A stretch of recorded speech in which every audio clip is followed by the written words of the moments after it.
여러분 안녕하십니까? KBS 아메리칸 뉴스입니다. 한인 변호사와 회계사가 공모해 비자 사기를 벌인 혐의로 연방 대배심에 기소됐습니다. 사실 한인 사회를 중심으로 이 같은 이민 사기 범죄는 어제 오늘 일이 아닌데요. 결국 가장 큰 피해자는 이들을 믿고 일을 맡기는 비자 신청자들이겠죠.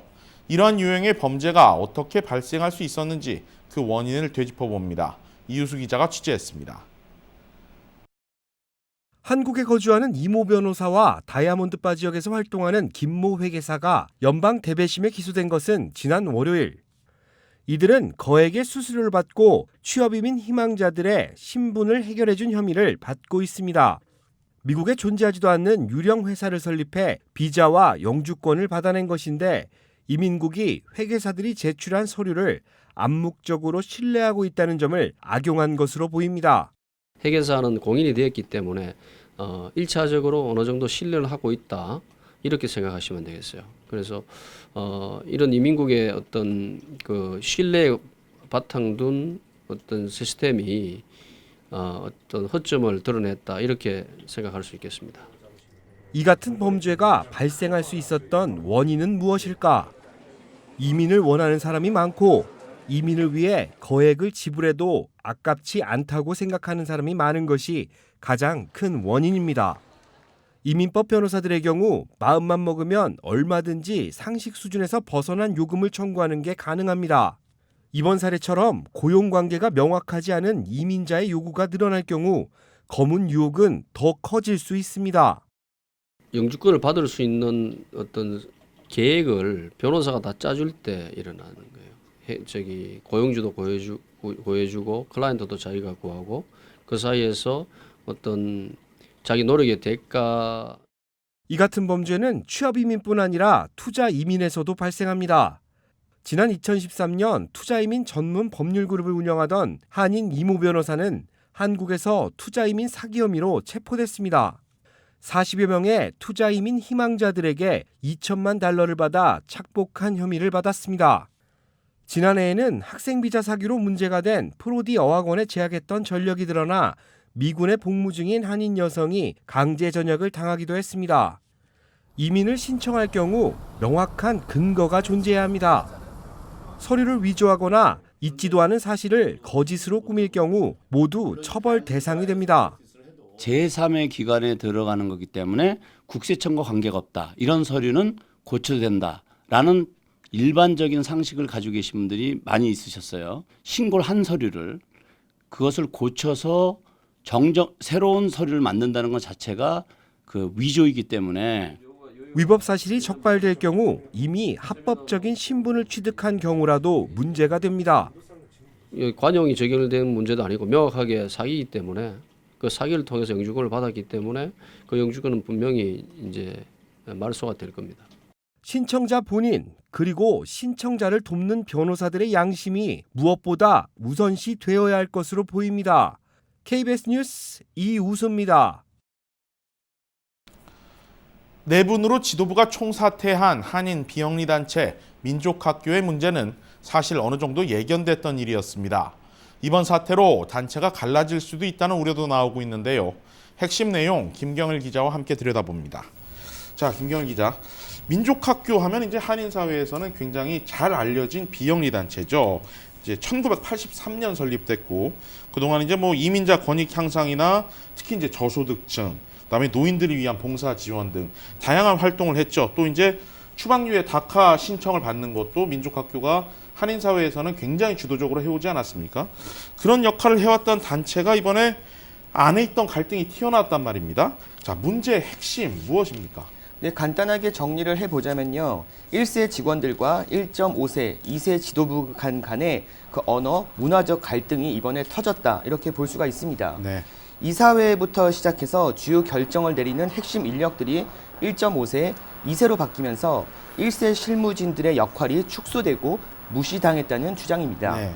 실제 지금 민족학교 내부의 대부분 업무와 회의는 영어로 이루어지고 있는 것으로 알려졌는데요. 네. 상황이 이렇다 보니 한인들에게 정확한 정보를 전달해야 할 실무자들로서는 정확한 정보 전달에 차질이 발생하기도 해 그 한인 1세 직원들은 그 소외감과 스트레스를 많이 받고 있는 것으로 보입니다. 네. 지금 김경일 기자가 말한 대로 감정적인 요인 외에 어떤 임금 인상이라든지 노조 결성 이런 것들에서 이제 1세 실무자들이 자신들이 배제됐다 이런 주장도 하고 있지 않습니까? 네, 그렇습니다. 시위에 나선 실무자들은 지난 3, 4년간 임금 인상이 없었고 또 한인 서비스를 위한 그 관리도 거의 이루어지지 않았다고 밝혔습니다. 네. 반면 그 유권자 등록과 정치권의 영향력을 행사할 수 있는 직원들, 뭐 그러니까 시민참여 운동에 집중하는 이 직원들 같은 경우에는 1년에 많게는 뭐 4번이나 임금을 인상해 주기도 했고요.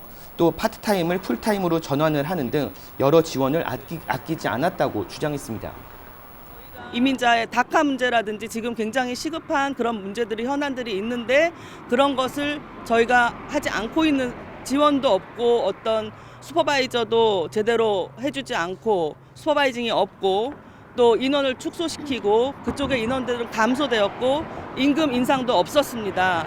그거는 명백하게 뚜렷하게 우리가 말할 수 있는 차별이라고 볼 수 있고요.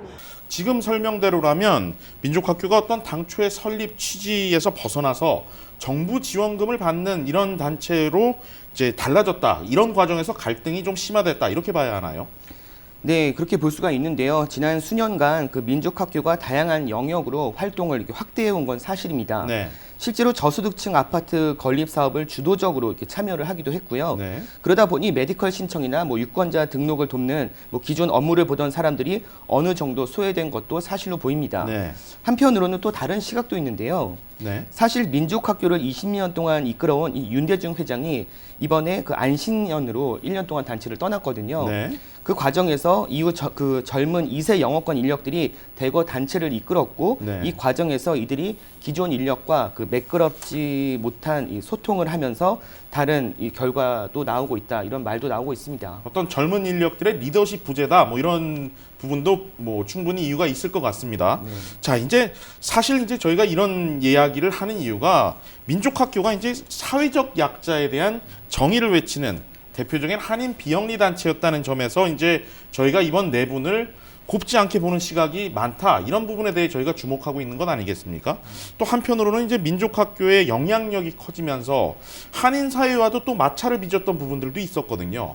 네, 바로 지난해였는데요. 한인타운이 노숙자 쉘터로 굉장히 시끄러울 때 그 한인들은 쉘터 건립을 반대하지 않았습니까? 네.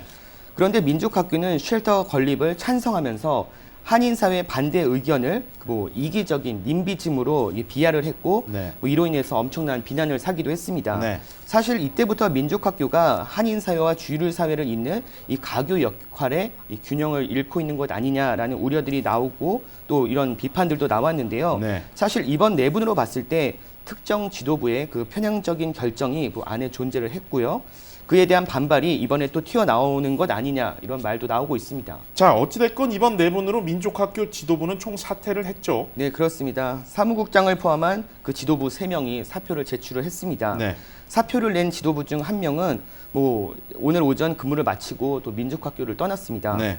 그런데 또 다른 말도 들립니다. 제일 먼저 사퇴를 발표했던 그 윤대중 회장은 이 직위만 내려놓고 민족학교에 남아서 봉사를 하겠다고 알려졌고요. 백의종군한다. 네네, 예. 그렇습니다. 그리고 조나단 백 사무국장은 또 민족학교를 떠났습니다. 네. 그리고 또 다른 핵심 지도부였던 제니선, 김용호 씨도 사퇴를 발표했는데 여기서 조금 다른 뉘앙스가 또 느껴지는 부분이 있습니다. 그게 뭡니까?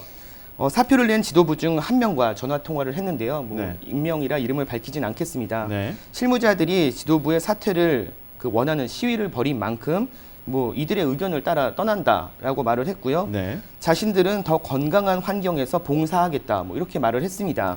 다시 말해서 새로운 단체 결성이나 그 사퇴한 지도부가 함께 분리된 단체로 그 활동할 여지를 남겼습니다. 결국 민족학교가 분리된 단체로 갈라지게 될 수도 있어 보입니다. 그런 예상을 충분히 할 수도 있을 것 같아 보입니다. 자, 이제 민족학교 이사진들이 긴급 이사회를 소집한다고 했고 이제 새 지도부가 구성이 되겠죠.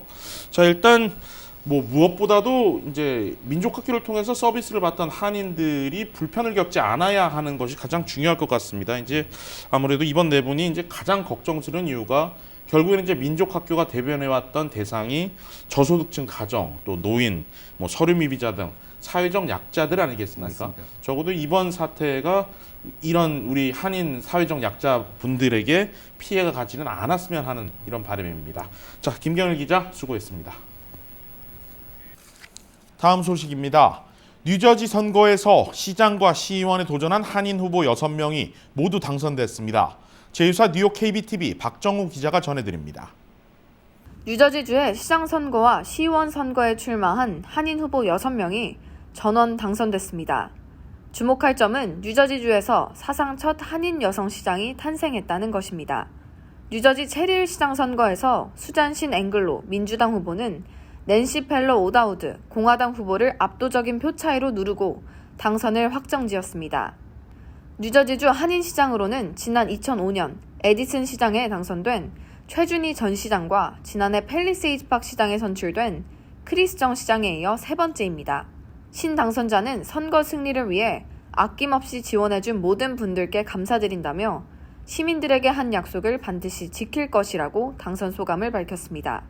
팰리세이드 팍 시의원 선거에서는 앤디민 시의원이 969표를 획득, 총 4명의 후보 중 최다 득표로 당선됐습니다. 포트리에서는 민주당 피터서 시의원이 3,124표를 받아 무난히 3선에 성공했고, 역시 3선에 도전한 테너플라이 데니얼 박 시의원과 올드테판의 진유 시의원 역시 일찌감치 당선을 확정지었습니다. I would love to continue working in the schools to keep our schools ranked high in New Jersey. And I have a deep caring for the general welfare of, kids in particular around the area.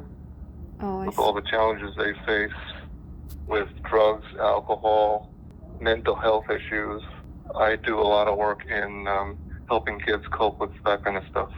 오라델의 미리암류 시의원 역시 큰 표 차이로 당선됐습니다. 한인 후보들의 활약이 유난히 돋보이는 이번 선거였습니다. 이 결과를 발판 삼아 미국 내 한인들의 목소리를 전달해 긍정적인 변화를 이끌어내길 기대해봅니다. KBTV 뉴스 박정우입니다. 주요 단신입니다. 자전거를 타고 미국을 횡단하던 20대 한국 남성이 사우스캐롤라이나에서 교통사고로 목숨을 잃었습니다. 27살의 전상윤 씨는 지난 4일 낮 12시 15분쯤 콜럼비아 동부 378번 고속도로에서 달려오던 화물 트럭이 전치의 자전거를 치어 숨졌습니다. 연방교통위원회 NTSB가 자전거 이용 시 헬멧 착용의 의무화를 권고했습니다.